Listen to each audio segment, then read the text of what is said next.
Bonjour à toutes, je vous retrouve aujourd'hui pour un maxi haul. Dernièrement j'ai pas été très raisonnable en matière de dépenses, j'ai même un petit peu craqué le porte-monnaie ces 2 derniers mois et je me suis dit que j'allais partager tous mes petits achats avec vous. Ce sont des achats mode et dans les achats mode il y a également des vêtements de sport et ce sont des achats beauté. Je m'excuse par avance pour le bruit de la tondeuse. Au moment où je tourne cette vidéo j'en profite parce que mon petit fait la sieste. On est samedi après-midi et je comprends que mon voisin choisisse de tondre sa pelouse à ce moment-là.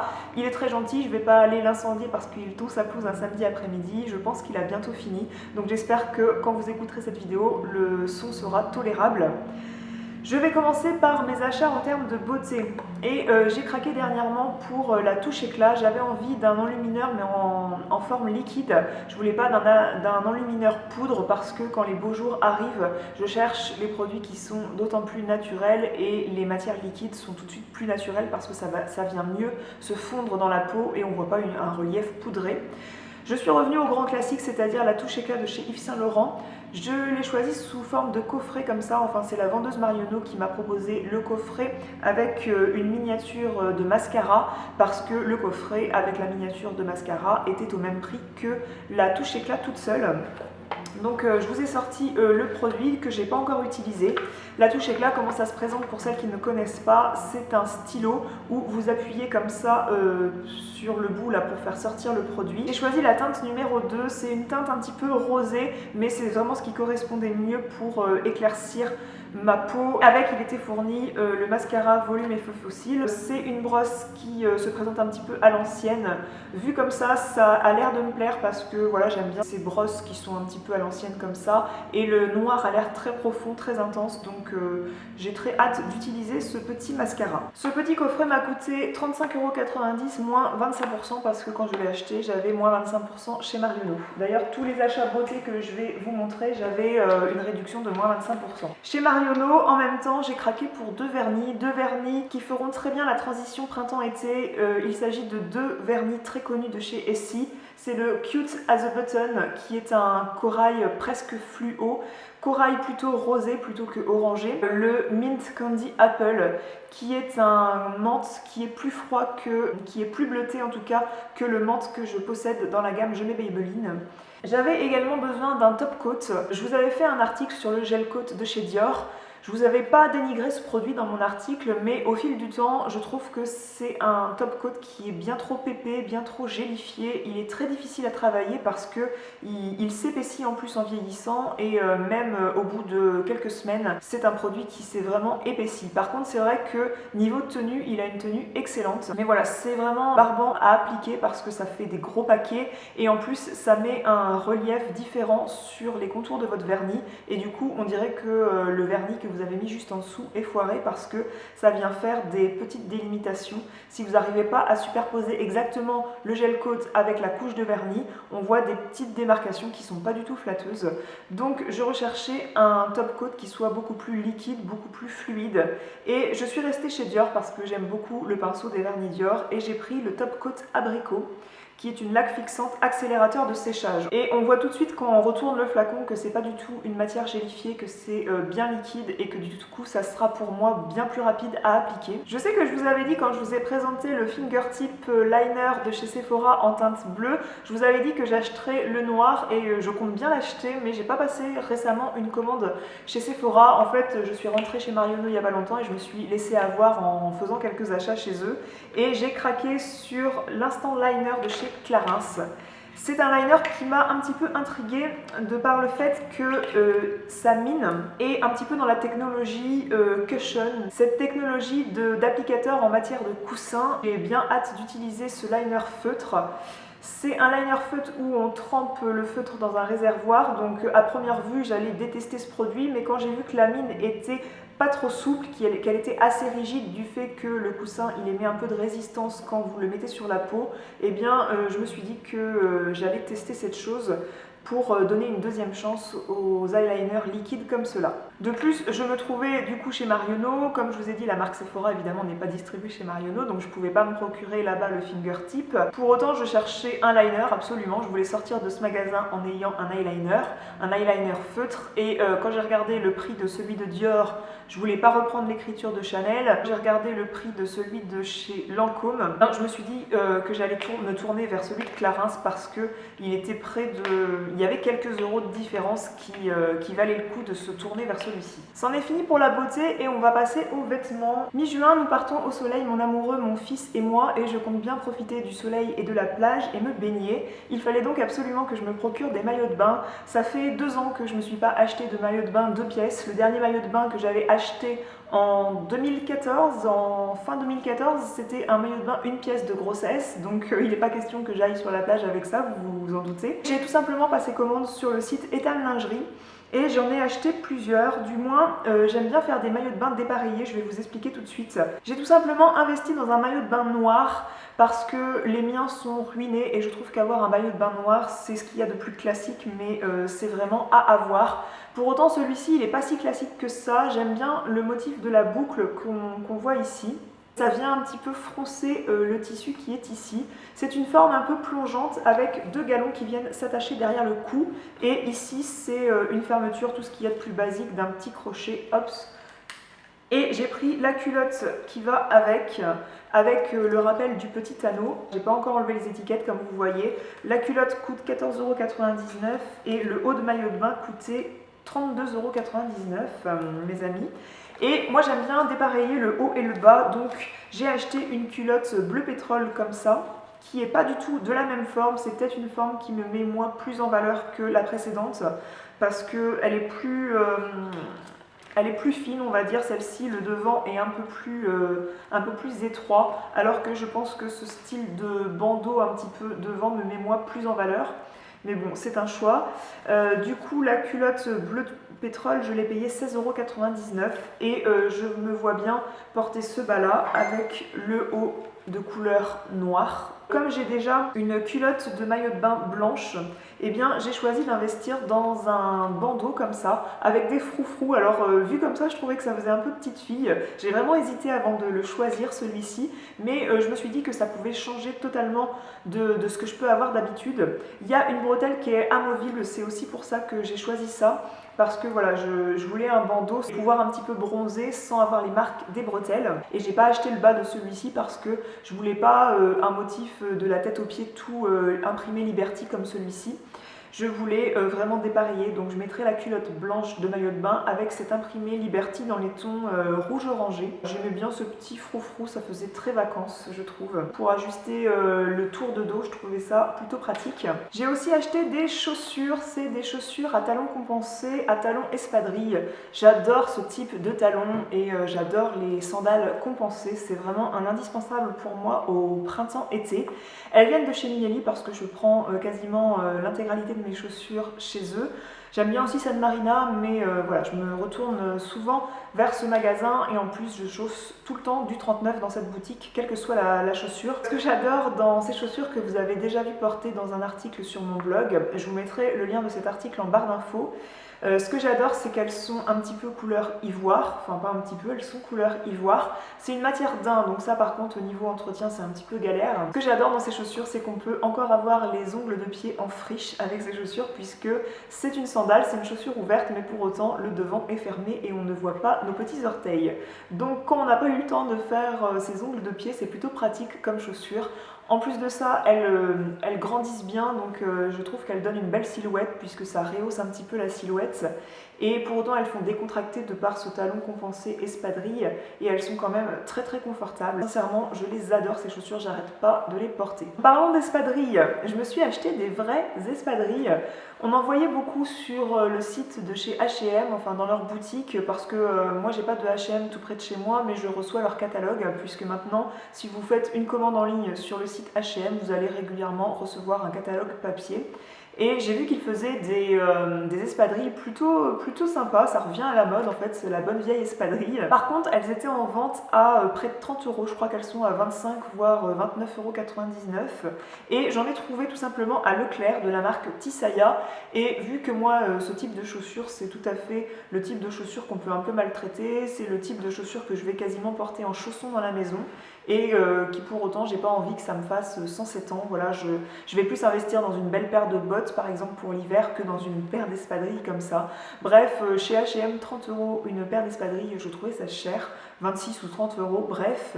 Donc là je les ai trouvées chez Leclerc à moins de 10 € et je les ai prises en taille 40 par contre parce que le 39 était un petit peu juste, et je trouve que ça fait un très joli pied et c'est très pratique à avoir pour être dans la maison, aller dans le jardin, pour porter voilà, un petit look décontracté, ou même aller en bord de mer. Voilà, je trouve ça très pratique.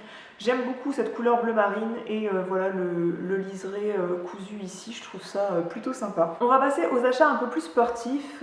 Je sais pas si je vous ai dit, mais je rêve d'un jour de savoir courir, de savoir faire un footing, et je m'y suis un petit peu mise, mais voilà, j'ai vraiment besoin d'insister un petit peu quand même parce que c'est vraiment un long travail de savoir courir un petit peu quelques kilomètres, n'est-ce pas? J'avais besoin pour ça de bonnes baskets, c'est vraiment essentiel quand on veut se remettre au sport. Les pieds c'est la base et il faut des bonnes chaussures. J'ai décidé d'investir dans une paire de baskets de running des Nike.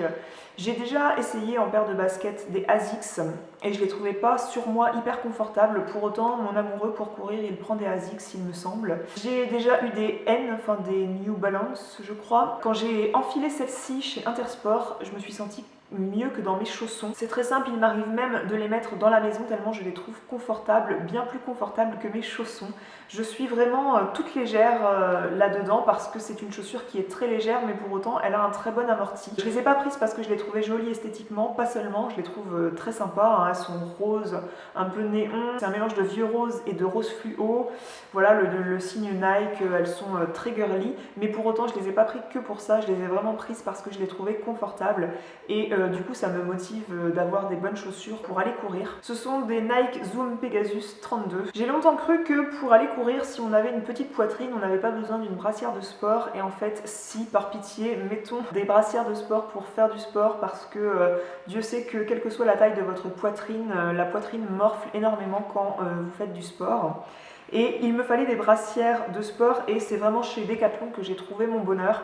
C'est incroyable le choix qu'ils ont, et je vous conseille vraiment de vous tourner chez eux si vous souhaitez des bons rapports qualité-prix en vêtements de sport. En tout cas, moi, pour une débutante comme moi, eh bien, j'ai trouvé mon bonheur. J'ai choisi ce type de brassière. C'est la brassière vraiment de base qui n'a pas d'armature parce que de toute façon, voilà, j'ai quand même une petite poitrine, donc je pense quand même qu'une forte poitrine ne met pas exactement la même brassière de sport que moi, enfin je peux me tromper. J'ai choisi donc ces brassières de la marque de Decathlon Kalenji, et j'en ai acheté deux pour pouvoir les laver entre deux. Il y a quand même une fermeture ici par deux agrafes qui peuvent se régler à 3 niveaux, et je la trouve hyper confortable, et je trouve en effet que quand j'utilise ça, il y a un maintien qui n'est pas du tout le même de quand je mets un soutien-gorge normal pour faire du sport. Donc ça, c'est vraiment devenu un indispensable pour moi pour faire du sport, et je sais pas comment j'ai pu faire du sport sans avoir ça avant. Que ce soit pour courir ou faire tout autre sport, j'ai investi dans des caleçons comme ça, je sais pas comment on appelle ça. C'est des trucs moulants, enfin en format legging, mais legging de sport, en matière qui est facilement aérée. Ça, c'est de la marque Kalenji, encore une fois, Decathlon. Je l'ai payé vraiment peu cher. Il y a un emplacement ici pour mettre le téléphone portable. Voilà, c'est tout simple, mais pour autant c'est très confortable, et c'est très aéré, on respire bien, et moi souvent quand je cours, je sais pas si c'est la transpiration ou le frottement des vêtements, mais avec d'autres joggings, ça fait que ça me gratte les jambes, alors qu'avec ça, ça ne fait pas du tout ça, et je suis très confortable là-dedans. Donc bien sûr, c'est un truc qui vient hyper mouler la silhouette, mais voilà, c'est pas pour aller à une soirée, c'est pour courir. Et j'en ai acheté un chez Nike, qui a plus de maintien. C'est sûr qu'il y a des endroits où... par exemple derrière le genou ou au niveau des genoux, la matière est de meilleure qualité, c'est sûr, il y a plus de maintien, mais je me sers des deux et je suis très contente des deux. Le rapport qualité-prix des deux est très bon. Enfin, celui de chez Nike était un petit peu cher. C'est un dry fit, il y a une petite fermeture éclair pour encore une fois mettre le téléphone portable ici. Il y a encore une ceinture pour régler à la taille. En bas des jambes, il y a une fermeture éclair pour pouvoir ouvrir un petit peu ou pas si on le souhaite le laisser fermer. Un petit peu plus de maintien chez Nike, mais clairement pour un petit budget en vêtements de sport, le Kalenji aurait tout à fait l'affaire. Comme j'ai commencé à refaire du sport un petit peu vers mars-avril, il faisait encore frais, donc j'ai acheté quelque chose à manches longues comme cela. Et c'est encore une matière très respirante. Ensuite, on va finir par les achats que j'ai fait chez Naf Naf. Alors j'ai fait une commande en ligne, toujours dans l'objectif de partir en vacances mi-juin au soleil. J'ai acheté un short, c'est un short en jean, je l'ai reçu ce matin. Il m'a coûté 44,99 €. Je crois que j'ai eu une réduction, j'ai pas mon bon de commande là avec moi, mais j'avais commandé avec des moins 20%, voire moins 50%, parce que chez Naf Naf, c'était ce qu'ils appellent les grands méchants jours, où c'est une période où il y a pas mal de promotions. J'avais envie d'un jean noir qui soit un petit peu noir délavé, avec un délavage qui me convienne. Pour autant, je trouve qu'il est en fait un petit peu moulant, pourtant j'ai pris du 38, c'est censé être ma taille, mais je voulais un short qui soit un peu plus loose que ça au niveau des cuisses, et il se trouve que moi, il me moule bien. C'est un short qui, par son délavage, fait un peu rock, mais il fait aussi un petit peu habillé parce qu'il y a de la dentelle ici, je sais pas si vous verrez bien. J'hésite encore à le renvoyer en fait parce que c'est le genre de short où je vais être à l'aise au bord de la plage à l'étranger, où je rencontre personne que je connais, mais c'est pas un short où je vais être à l'aise pour être même chez moi, parce que voilà, je sais pas. J'hésite encore à le renvoyer, en tout cas il me va très bien, même s'il est un petit peu moulant, il est très confortable, c'est une matière très douce, un petit peu élastane, je sais pas de quoi c'est composé ce short. Ouais, il y a 1% d'élastane et sinon c'est 99% coton. Je pense que je vais le garder pour partir en vacances parce que j'avais quand même pas mal besoin de shorts et que des shorts un petit peu plus loose, j'en ai déjà. Ça fera un petit compromis. Et ensuite, j'avais très envie de belles robes. J'avais envie d'une jolie robe comme ça pour les vacances d'été, et notamment pour ces premières vacances qu'on prend mi-juin, sachant que fin août, on part plusieurs semaines au Portugal. Enfin, Espagne et Portugal. J'ai craqué vraiment quand j'ai vu cette robe sur le site, j'ai réellement craqué, il me la fallait absolument.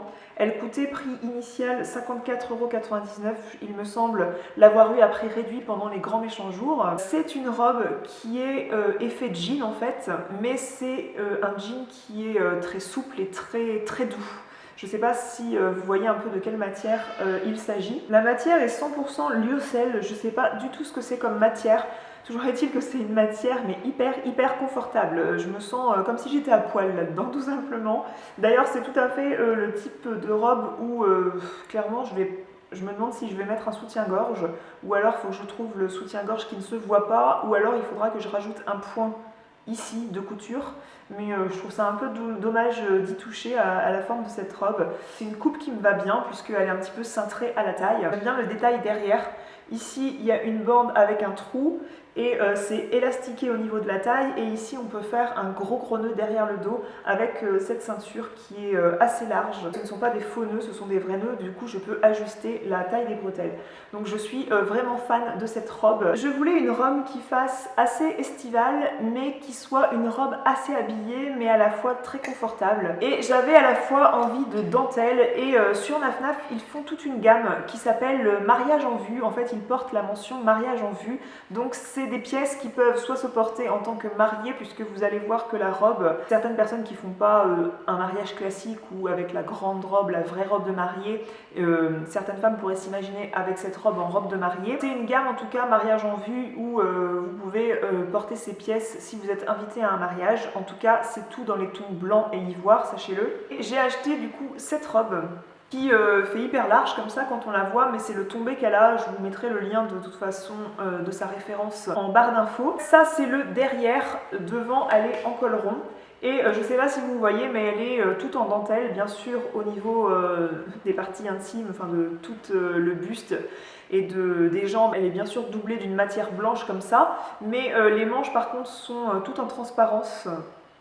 J'aimais bien le motif de la dentelle, c'est le genre de robe chez Carole ou chez 1, 2, 3 qu'on va payer une fortune, et là chez Naf Naf elle coûtait 69,99 €. Celle-ci, elle n'était pas dans les grands méchants jours, hein, elle était à prix fort. Mais voilà, je m'imagine bien en vacances, par exemple, on va passer en Espagne fin août. Je m'imagine bien pour aller le soir à un spectacle de flamenco, par exemple, prendre cette robe. Elle peut se porter comme ça, j'ai essayé moi de la mettre comme ça si on veut le col V devant et ça passe très bien parce qu'elle est assez uniforme devant et derrière. Bref, j'ai trouvé que c'était une très très belle robe et j'en suis très très contente. Et je trouve que si on veut casser l'effet trop habillé de cette robe qui ferait trop robe de mariée, du moins c'est peut-être une robe qu'on s'imaginerait porter pour un mariage civil par exemple, eh bien je trouve que porter avec ça, du coup ça casse un petit peu le look. Les deux robes que je vous montre ici, je les ai prises en taille 38, c'est la taille qui me va bien en ce moment pour les robes, d'autant plus que celle-ci, quand je l'ai enfilée, j'ai dit oh, est-ce que j'aurais pas dû prendre le 36, mais c'est vraiment la coupe qu'elle a, elle doit être un petit peu trapèze, je sais pas si j'utilise le bon terme, mais c'est voilà, c'est une robe qui doit être un peu évasée sur les côtés de la taille et qui doit pas vous mouler complètement, mais quand j'ai vu au niveau des épaules comment elle était faite, je me suis dit non, c'est pas la peine de changer, le 38 te va très bien. Et bien écoutez, présenté comme ça, on a l'impression qu'il n'y en a pas beaucoup, mais mon porte-monnaie a pris un coup quand même, donc je vous assure que ça suffit.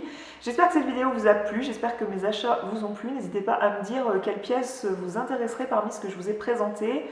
N'hésitez pas à me dire la pièce coup de cœur dans laquelle vous avez investi dernièrement. Je serais ravie de vous lire en commentaire sous l'article du blog. Et tous les liens de ce que je vous ai montré seront in the bar d'infos. Enfin non, il y aura l'article du blog in the bar d'infos et dans l'article du blog, il y aura toutes les références de ce que je vous ai montré. Et je vous dis à très bientôt pour une autre vidéo. Ciao!